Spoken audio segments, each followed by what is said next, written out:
We begin with an update tonight. The victim of Thursday's shooting in Josephine County died this morning. Thanks for staying up with us tonight. I'm Kasey Kershner. Police say 24-year-old Michael Hockersmith passed away this morning while he was being treated at a Grants Pass hospital. We brought you this story first on Newswatch 12 on Thursday. You'll remember police responded to a home on Highway 199 where they found Hockersmith shot. Officers say he went into the home and got into a fight with the homeowner and 46-year-old Ronette Gideon. Police say it was Gideon who shot Hockersmith. She was arraigned on attempted murder and assault charges in Josephine County yesterday. We reached out to the district attorney's office to see if she will now be facing murder charges. We haven't heard back yet. She's scheduled to appear in court again next week. Investigators are also in the middle of an arson investigation after a fire sparked at that same property on that same day. That investigation is still ongoing as well. We'll have all the information about this unusual case on our website, kdrv.com. Central Point police are investigating reports of gunshots fired early this morning. Police confirmed they responded to Coachman Drive around 3:30. The initial investigation revealed the shots were likely fired into the air. No one was injured and there was no sign of any damage to buildings or vehicles in the area. Officers are looking for suspects. Anyone who has any information about this incident is asked to call the Central Point Police Department.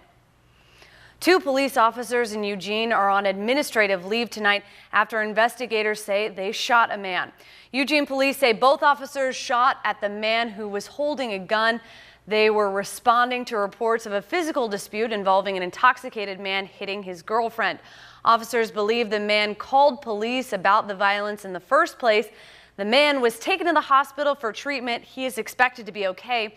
The Lane County District Attorney is investigating the incident and will determine if the use of force was justified. Dozens of people are coming together in Northern California to help with those who have nothing left. The Gap Fire is still burning and the fire crews are working to get it completely contained. Here are the latest numbers from the fire lines. The fire is burning more than 32,000 acres and it's 85% contained. Today, crews are continuing to mop up and watch the fire lines to make sure that that fire doesn't spread. One of the most active spots that we've seen for this fire has been along Highway 96.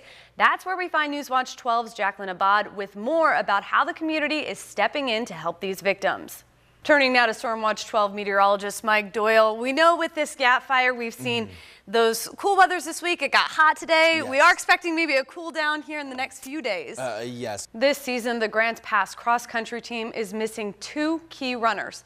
Max Belknap and Ryan Merker died in a plane crash in Brookings on the 4th of July, along with Max's dad, John. Today, Newswatch 12's Genevieve Rayom traveled with the team back to where it all happened. This is a story you'll only see on Newswatch 12. Hundreds of classic cars poured into the Rogue Valley today for the Rogue Valley Corvette Fall Classic. This is the 11th year of the event. Crowds of people walked through the rows of cars at the Bingham Knoll campus in Jacksonville. Organizers say that more than 200 cars showed up today. The event raises tens of thousands of dollars for the local Skills USA chapters. We connected with a woman today who competed in the program at the national level when she was in high school and now has a job at a major corporation. Getting walked up to by Corvette individuals or just other individuals that heard my speech earlier today and saying congratulations, like that right there just shows that they're listening, that they're caring, that the students here today could be in the same shoes that I am. Rogue Valley Corvettes donated $75,000 to the Jackson, Josephine, and Klamath County chapters over the years. If you missed all the classic cars this year, the Fall Classic plans to be back at that same spot next year about this same time. Kids are heading back to school all over our region, and one local police agency is making sure they get there safe. Coming up, how the Wairika Police Department spent the day working with kids in their community. And it was a hot day today, but a big cool down to come for tomorrow. Details about that and the week ahead coming up in a few minutes. But first, take a live look outside at Ashland from the Oregon Shakespeare Festival. This view is brought to you by AirportChevy.com. Watching out for you, this is Newswatch 12 at 11. The following images posted by an Ohio city are shocking, to say the least. But those who posted them are hoping that they will send a message. You can see in these pictures a man and a woman passed out in a car with a 4-year-old boy sitting in the back seat.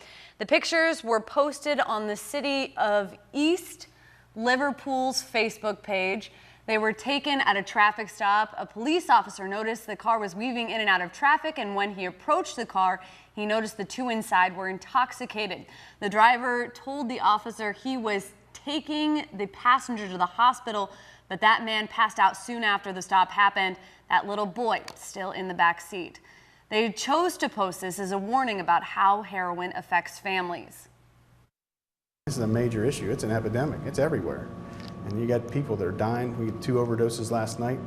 It's nonstop. So far, the post on Facebook has been shared 20,000 times.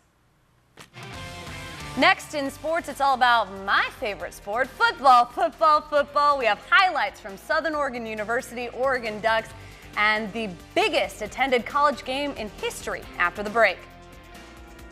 But first, here's a live look outside at the Oregon coast from the port of Brookings Harbor. This view is brought to you by airportchevy.com. Watching out for you, this is Newswatch 12 at 11.